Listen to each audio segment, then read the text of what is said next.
Welcome back to the GBGuns Armory 1873 single action army revolvers. Got two of them actually. This is a matched pair with the same serial number. One says LS at the end, the other says RS at the end for left side and right side. Pretty cool. I wanted to hit on these before the end of 2023 because this is the 150-year anniversary of this thing. The gun that won the West, some would say. Gun that was really popular with an older generation, not just talking about the cowboys, but talking about those who grew up with the cowboy TV shows and then later on got into CAS and SAS, the Cowboy Action Shooting Society and Single Action Shooting Society, I believe is their names. I've never been to a match, not familiar with them at all. But a few years back, I've started reviewing this type of handgun just out of curiosity. Companies like Taylor's & Company and Cimarron were sending guns to review, and I had a load of fun with them. These are loads of fun, and both of mine are chambered in .45 Colt. Learned a lot of interesting things with that. For example, did you know that when John Moses Browning came to create .45 ACP, his task or his goal was to replicate the 230 grain slug moving at about 850 feet per second. He was modernizing .45 Colt, which had been a black powder cartridge with smokeless powder, and guess what? Smokeless powder is more efficient. Modern for the time firearms were more efficient, so he could have a smaller case and give the same proven effect from these guys in the 1911 and other guns. Unfortunately, .45 Colt ammunition, when I got into these, wasn't cheap and certainly has not gone down. Now you're looking at about $1 a round for some of them. I pick up a box here and there when I find them as low as like $35 for a box of 50, which still is a big ouch coming from the 9mm world. However, something special about these makes those boxes last a bit longer, and they're a lot more fun to shoot. Some of the things that I've learned that were counterintuitive, you look at that grip shape, how the toe is actually coming a little bit forward. You want to talk about bore axis? This bore is sitting several inches above the hand, and when everyone talks about grips and texture, you can see that these are a fine polish, smooth grip. All things that you would think by modern standards, no way it's going to be a terrible gun to shoot. These are incredibly comfortable to shoot. I'll show you what happens. So you've got only two fingers on here and a slick grip and a high bore axis, and when you shoot, the recoil of course wants to come straight back and it begins to rotate. I relax my pinky, the revolver pops up, brings my arm up with it, I open my thumb, catch the hammer on the way down, and I'm ready to shoot about the same time the gun comes back down. You just kind of let it roll, and it's super comfortable. The lack of traction here allows for a little bit of a pivot in the hand that I think helps save you from some shock. And I was able to verify this at a media event shooting some Magnum Research really big bore revolvers. They're 429 and 500s and things like that. Had super slick grips as well. And when I picked it up, I was nervous. Had never shot that caliber before. Here I am in a revolver that has zero recoil absorption built into the mechanism and has slick grips.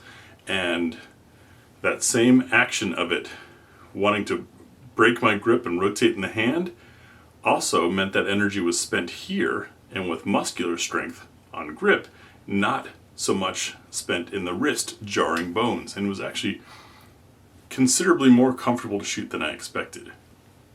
Another fun thing with these, and why that ammo cost, though I think all ammo should be as cheap as possible, isn't as bad as it might sound if you've never tried one of these. Let me walk you through the loading and unloading process. Come back 2 clicks, and you've got a loading gate here on the side. You guys can see this more clearly in the tabletop videos that I've done. But that flips open, and now you can rotate your cylinder. Rotate, load around, rotate, load around. Each time all the way through. When you're done firing, you've got a little lever here. This is spring loaded and just a rod that kicks out the round. Then you rotate the cylinder, kick out the next one. You can see there's an advantage to having long fingers if you've got a longer barreled gun. But that makes loading and unloading pretty slow, which is probably why in the cowboy days, having a pair was a good idea, because it's quicker to grab the next one than it is to try to reload. And if you watch the cowboy action sports stuff, you'll notice that that's exactly what they do. They shoot one gun, holster, grab the next one, and continue on in that way. Shooting these things, though, is loads of fun. Not only is the recoil soft, some of the cowboy loads, I mean, if you're going to spend that much on ammo, you might as well get the fun stuff, right? Has a little bit of black powder or something similar mixed into it, and as a result, they're extra smoky. And I think it's just part of the experience. The other aspect of these is the trigger on this thing is nuts. So you have, on this one, this is a pre-transfer bar. You've got 4 clicks. Just try to lock up on me. But watch this trigger travel. That's all it is, just tapping on there. And as a result, it lets you see your shot at the moment that you wanted it to fire. Not slightly after or after some hesitation, and without any shifting of the gun. It's a heavy, heavy gun with a very light trigger, and as, pardon me for not being able to quote who it was that made this popular thought, but the only time when trigger weight really plays a role is when you look at trigger weight in relation to the weight of the firearm.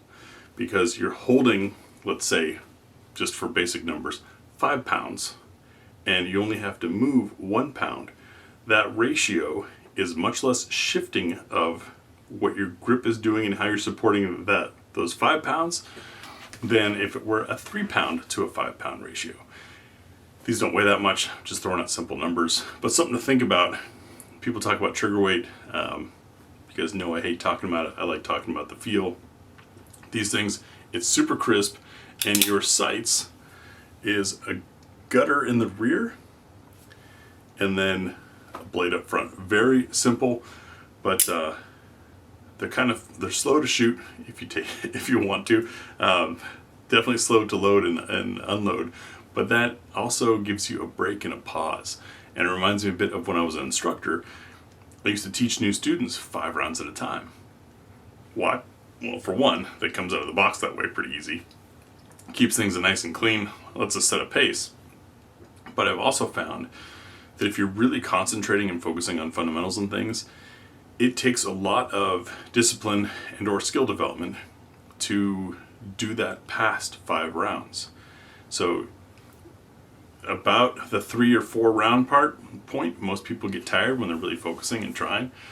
The 5th round goes off, now the gun's empty, you gotta set it down, take a break, reload, it relaxes the shoulder, eye, mind, your eyes focusing at a different focal plane when you're reloading versus looking at your sight or your target if you're using red dots or irons. And these are traditionally loaded as 5 rounds with 1 empty because there's really no safety device. You notice the firing pin is right there. So if the hammer falls like that, you set off the round. So traditional load is 5 rounds at a time. They also come out of the box that way. It makes it really easy. But a super cool piece. The history on these things is amazing, well beyond what I'm going to go into here. As an American who grew up in the West America, the Wild West stuff I think is pretty neat because shooting these and holding these, I can envision and think about someone doing it 150 years ago and what was going through their mind, why they were shooting, their attitude towards the gun. And it running in 1873 really takes you back to the core and fundamentals of shooting. Plus, it's fun to learn a totally different discipline, different grip. You can't run this thing like you would a modern competition gun. Your grip, your stance, all that stuff is different. I wanted to do a video on these. Got a couple boxes of ammo in 2023 for the 150 year just to remind people about this stuff. But haven't been able to have the range time for a video like that for most of the year. So who knows, maybe I'll squeak it in here at the end of December, right before. But point being, these are a neat piece of history. Single action Armory revolver. I'd love to hear from you guys. How many of you own them? How many of you have shot them? How many of you considered them? I know it's kind of an investment to have a gun that's effectively just a range toy. But I think if we're honest with ourselves, we all have a couple guns that are just kind of range toys. And at least this is a historical piece. Neat guns. Thanks for watching. We'll see you in the next episode of the Armory.